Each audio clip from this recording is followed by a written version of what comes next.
നമസ്കാരം. 4 സംസ്ഥാനങ്ങളിലേക്കുള്ള നിയമസഭാ തിരഞ്ഞെടുപ്പിന് കളം ഒരുങ്ങിക്കഴിഞ്ഞിരിക്കുകയാണ്. അതായത് ഹരിയാന, ജമ്മു കാശ്മീർ, ജാർഖണ്ഡ്, മഹാരാഷ്ട്ര തുടങ്ങിയ സംസ്ഥാനങ്ങളിൽ നിയമസഭാ തിരഞ്ഞെടുപ്പാണ് ഇനി നടക്കാൻ പോകുന്നത്. അതുകൊണ്ട് തന്നെ അതിനുവേണ്ട ഒരുക്കങ്ങളെല്ലാം തന്നെ വിവിധ പാർട്ടികൾ ആരംഭിച്ചു കഴിഞ്ഞിരിക്കുകയാണ്. നിലവിൽ കേരളത്തിലേക്ക് വരുമ്പോൾ 4 സംസ്ഥാനങ്ങളിലെയും തിരഞ്ഞെടുപ്പ് കഴിഞ്ഞതിനു ശേഷം ഈ വർഷം അവസാനത്തോടെ തന്നെ ലോക്സഭയിലേക്കുള്ള ഉപതിരഞ്ഞെടുപ്പും അതോടൊപ്പം തന്നെ നിയമസഭാ ഉപതിരഞ്ഞെടുപ്പും നടക്കാൻ പോവുകയാണ്. നിലവിൽ രാജ്യത്തൊട്ടാകെ ബി.ജെ.പിയുടെ അംഗത്വ ക്യാമ്പയിൻ നടക്കുകയാണ്. അതിൽ തന്നെ കോൺഗ്രസിൽ നിന്നും ഇടതുപക്ഷത്തു നിന്നുമുള്ള നേതാക്കൾ കൂട്ടത്തോടെ ബി.ജെ.പിയിലേക്ക് എത്തി അംഗത്വം സ്വീകരിക്കുന്നുണ്ട്. നിലവിൽ വയനാട്, പാലക്കാട് നടക്കുന്ന ഉപതെരഞ്ഞെടുപ്പിൽ ബി.ജെ.പിയുടെ സംസ്ഥാന നേതാക്കളുടെ തീരുമാനം ഈ 2 ജില്ലകളിലും വനിതാ നേതാക്കളെ മത്സരിപ്പിക്കാം എന്ന തരത്തിലാണ് തീരുമാനങ്ങൾ എത്തി നിൽക്കുന്നത്. വയനാട് ഉരുൾപൊട്ടൽ ഉണ്ടാകുകയും ഒട്ടനവധി ജീവനുകൾ നഷ്ടപ്പെടുകയും അനേകായിരം ജീവനുകൾ ഇനിയും കണ്ടെത്തേണ്ടതുണ്ട്. അതുകൊണ്ട് തന്നെ വയനാട് സംബന്ധിച്ച് ദേശീയ ശ്രദ്ധയും അതോടൊപ്പം ലോക ശ്രദ്ധയും നേടിയ ഒരു സംഭവമായതിനാൽ അവിടെ ശോഭാ സുരേന്ദ്രനെ മത്സരിപ്പിക്കാനാണ് ബി.ജെ.പിയുടെ ഒരു വിഭാഗം നേതാക്കൾ താല്പര്യം പ്രകടിപ്പിച്ചിരിക്കുന്നത്. വയനാട് ഉരുൾപൊട്ടലുണ്ടായപ്പോൾ അവിടെ വൈകിയാണ് രാഹുൽ ഗാന്ധിയും വയനാടിന്റെ ലോകസഭയുടെ ഭാവി സ്ഥാനാർത്ഥിയുമായ പ്രിയങ്കാ ഗാന്ധിയും എത്തിയത്. അത് വലിയ രീതിയിൽ ഒരു പ്രതിഷേധം തന്നെ അന്ന് വയനാട് ജനതയുടെ നേരിൽ ഉണ്ടായിരുന്നു. ബി.ജെ.പിയുടെ കേന്ദ്രമന്ത്രി ജോർജ് കുര്യനും സുരേഷ് ഗോപിയും കേന്ദ്ര സർക്കാരിന്റെ നിയന്ത്രണത്തിൽ വയനാട് രക്ഷാപ്രവർത്തനമൊക്കെ നടത്തിയത് കൊണ്ട് തന്നെ ബി.ജെ.പിയുടെ നിർണായകമായൊരു നീക്കം തന്നെ അവിടെ സംഭവിച്ചതുകൊണ്ട് വയനാട് ജനതയ്ക്ക് ബി.ജെ.പിയുടെ ഒരു സ്നേഹം പണ്ടത്തെക്കാളും ഇപ്രാവശ്യം കൂടുതലാണ് എന്നതിൽ യാതൊരു സംശയവുമില്ല.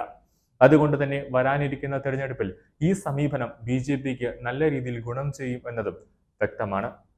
ദേശീയതലത്തിൽ ശ്രദ്ധയാകർഷിച്ച വയനാട് ലോക്സഭാ മണ്ഡലത്തിൽ ശോഭാ സുരേന്ദ്രനെ മത്സരിപ്പിക്കുകയും പാലക്കാട് പത്മജ വേണുഗോപാലിനെയോ സി കൃഷ്ണകുമാറിനെയോ മത്സരിപ്പിക്കണമെന്നാണ് ബി.ജെ.പിയിലെ മുതിർന്ന നേതാക്കളുടെ അഭിപ്രായം. രാഹുൽ ഗാന്ധി റായ്ബലേ സീറ്റിലേക്ക് മാറിയതോടെ ഒഴിഞ്ഞ വയനാട് മണ്ഡലത്തിൽ സഹോദരിയും AICC ജനറൽ സെക്രട്ടറിയുമായ പ്രിയങ്കാ ഗാന്ധിയാണ് മത്സരിക്കുന്നത്.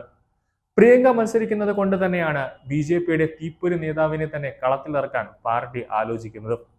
വയനാട് ശോഭാ സുരേന്ദ്രനെ മത്സരിപ്പിച്ച് വിജയിക്കുകയും അതുവഴി ശോഭയെ ലോക്സഭയിൽ എത്തിച്ച് കേന്ദ്രമന്ത്രി കസേര നൽകാനുള്ള നീക്കമാണ് ബി.ജെ.പി നിലവിൽ നടത്തുന്നത്. അങ്ങനെ കൊടുക്കുന്നത് കേരളത്തിൽ ഒരു വനിതാ ബി.ജെ.പി നേതാവിനെ കേന്ദ്രമന്ത്രിയായി കിട്ടുന്നതും ഭാവിയിൽ നടക്കാനിരിക്കുന്ന, അതായത് 2026 നടക്കാനിരിക്കുന്ന നിയമസഭാ തെരഞ്ഞെടുപ്പിൽ ബി.ജെ.പിക്ക് വലിയ രീതിയിൽ ഗുണം ചെയ്യുമെന്ന കാര്യത്തിൽ സംശയമില്ല. കൂടാതെ പാലക്കാട് പത്മജ വേണുഗോപാലിനെ നിർത്തുന്നത് വഴി ഒരു സഹതാപ തരംഗം സൃഷ്ടിക്കാൻ സാധിക്കും. അതായത് കരുണാകരന്റെ മകൾ എന്ന നിലയിൽ പാലക്കാട് മണ്ണിൽ പത്മജയെ മത്സരിക്കുന്നത് വഴി കോൺഗ്രസിന്റെ മണ്ഡലത്തിൽ നിന്ന് വോട്ടുകൾ ബി.ജെ.പിയുടെ പെട്ടിയിലേക്ക് വരും എന്നതും കോൺഗ്രസിന്റെ കോട്ടകൾ തകർക്കാൻ കഴിയും എന്ന വിലയിരുത്തലാണ് ബി.ജെ.പി നേതൃത്വം ഇപ്പോൾ ചിന്തിച്ചു കൊണ്ടിരിക്കുന്നത്. അതുകൊണ്ട് തന്നെയാണ് 4 സംസ്ഥാനങ്ങളിൽ നിയമസഭാ തെരഞ്ഞെടുപ്പ് കഴിഞ്ഞതിന് ശേഷം അടുത്ത നിയമസഭാ തെരഞ്ഞെടുപ്പിനുള്ള, അതായത് ഉപതെരഞ്ഞെടുപ്പ് പ്രഖ്യാപിക്കും എന്ന് തന്നെയാണ് അറിയുന്നത്. അത് ഈ ഓണം കഴിഞ്ഞതിന് ശേഷം അതുമായി ബന്ധപ്പെട്ടൊരു തീയതി തന്നെ മുഖ്യ തെരഞ്ഞെടുപ്പ് കമ്മീഷൻ പ്രഖ്യാപിക്കും, അതായത് കേന്ദ്ര തെരഞ്ഞെടുപ്പ് കമ്മീഷൻ പ്രഖ്യാപിക്കും. അതിനു വേണ്ടിയുള്ള ഓരോ നീക്കങ്ങളുമാണ് നടക്കുന്നത്. ഒരു കാര്യം തുറന്നു പറഞ്ഞാൽ, ഈ ഇടതുപക്ഷത്തെ സംബന്ധിച്ചിടത്തോളം അവരിപ്പോൾ നിൽക്കുന്നത് വലിയൊരു പ്രശ്നത്തിലാണ്. ഒരു പടുകുഴിയിലേക്ക് ഇടതുപക്ഷം വീണിരിക്കുമ്പോൾ ഇത് ബി.ജെ.പിയെ സംബന്ധിച്ചിടത്തോളം അവർക്ക് കിട്ടിയ ഏറ്റവും വലിയൊരു ഗോൾഡൻ ചാൻസ് ആണ്. കാരണം ഹേമ കമ്മിറ്റി റിപ്പോർട്ട് 4 വർഷം പൂഴ്ത്തിവെച്ച് കുറ്റവാളികളെ സംരക്ഷിക്കാൻ സർക്കാർ ശ്രമിച്ചു എന്നതും മുഖ്യമന്ത്രിയുടെ ഓഫീസെല്ലാം തന്നെ ഒരു ഹൈജാക്ക് ചെയ്തൊരവസ്ഥയിലേക്ക് കാര്യങ്ങൾ എത്തുന്നുവെന്ന് ഭരണകക്ഷിയുടെ MLA ആയ, അതായത് നിലമ്പൂർ MLA ആയ PV അൻവറിന്റെ വെളിപ്പെടുത്തലെല്ലാം തന്നെ ഈ വയനാട് പാലക്കാട് ഉപതെരഞ്ഞെടുപ്പ് വരുമ്പോൾ അത് ഇടതുപക്ഷത്തിന് വലിയ തോതിൽ ഒരു തിരിച്ചടിയേക്കും എന്നതിൽ യാതൊരു സംശയവുമില്ല.